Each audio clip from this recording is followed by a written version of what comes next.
बहुत से बच्चे अक्सर कंफ्यूजन में रहते हैं कि जो ये एग्री होता है, एग्री का मतलब होता है हिंदी में सहमत होना।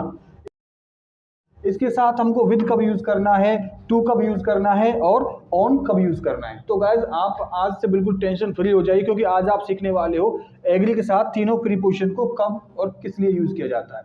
तो सबसे पहले माय फ्रेंड्स, अगर हम बात करें विद की, तो एग्री के साथ विद आपको तब यूज़ करना है जब हम किसी भी इंसान के साथ एग्री करते हैं या उसकी बताई हुई किसी बात को एग्री करते हैं, मतलब उसकी बात को साथ सहमत होते हैं। ओके, तो आइए बात करते हैं सबसे पहले जब हम किसी पर्सन के साथ एग्री होते हैं। मान लीजिए अगर मेरा कोई दोस्त मुझसे कहता है कि तुम आजकल फ्री हो तो तुम इंग्लिश सीख लो, तो मैं कहता हूँ कि हाँ यार मैं तेरी बात से सहमत हूँ, तो वहां पे आप बोल सकते हो I agree with you, I agree with you. अगर आपको कहना है कि हाँ मैं तुम्हारे विचार से सहमत हूँ या मैं तुम्हारे सलाह से सहमत हूँ, तो वहां पे आप बोल सकते हो आई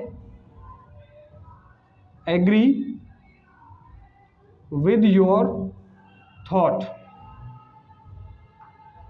तो वहां पे आप डायरेक्ट बोल सकते हो किसी इंसान से सहमत होना या उसकी कही हुई किसी बात के साथ सहमत होना, वहां पे आप एग्री विद का यूज करते हैं। दूसरा हम बात करते हैं एग्री के साथ टू कब यूज करना है। तो आपको ध्यान देना है एग्री के साथ आपको केवल टू जब यूज करना है जब आप से कोई किसी काम के लिए कहता है कि उसने कहा कि तुम इंग्लिश सीख लो, तो आपने कह दिया yes I agree with you या I agree with your thoughts. अब आपको कहना है कि हाँ यू आर राइट, मैं इंग्लिश सीखने के लिए सहमत हूँ, तो आप बोल सकते हो यहाँ पे इंग्लिश सहमत होने के लिए तो आपने एग्री के साथ टू यूज कर दिया, लेकिन इसके बाद आपको वी फर्स्ट का यूज करना है जिस काम को करने के लिए आप सहमत हो। ओके, तो आप कैसे बोलोगे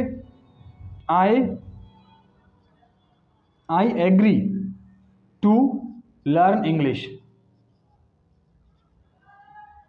I agree to learn English. तो यहाँ पे आपको एग्री टू का यूज करके वी फर्स्ट का यूज करना है। अब वो कहता है भाई चलो मेरे साथ चलो, मैं तुम्हारे साथ चलता हूँ और तुम्हें इंग्लिश इंस्टीट्यूट दिखा देता हूँ, तो आप बोल सकते हो I agree to go with you, I agree to go with you. Okay, तो यहाँ पे हम किसी भी काम को करने के लिए सहमत होना। थर्ड हम बात करते हैं एग्री के साथ ऑन का कब यूज किया जाता है। यहाँ पे आपको ऑन का तब यूज करना है जब किसी हम शर्त टर्म्स एंड कंडीशन की बात की जाए। मान लीजिए हम किसी ऑफिस में जाते हैं, तो वहाँ के ऑफिस के कुछ लोग कहते हैं कि अगर आपको इस ऑफिस में काम करना है तो आपको टाइम पर आना पड़ेगा और टाइम से ही जाना पड़ेगा, कोई भी काम बिना पूछे नहीं करना है। ओके, तो वहाँ पे आप बोल सकते हो कि मुझे आपकी सारी शर्तें मंजूर हैं, या मैं आपकी सारी शर्तों को से सहमत हूँ, या मैं आपकी सारी शर्तों से सहमत हूँ। तो इसको इंग्लिश में कैसे बोलेंगे, तो वहां पे आप टर्म्स एंड कंडीशन के लिए इसको यूज कर सकते हो।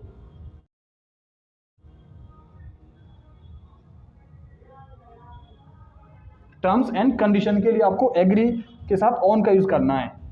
I agree on your terms and conditions.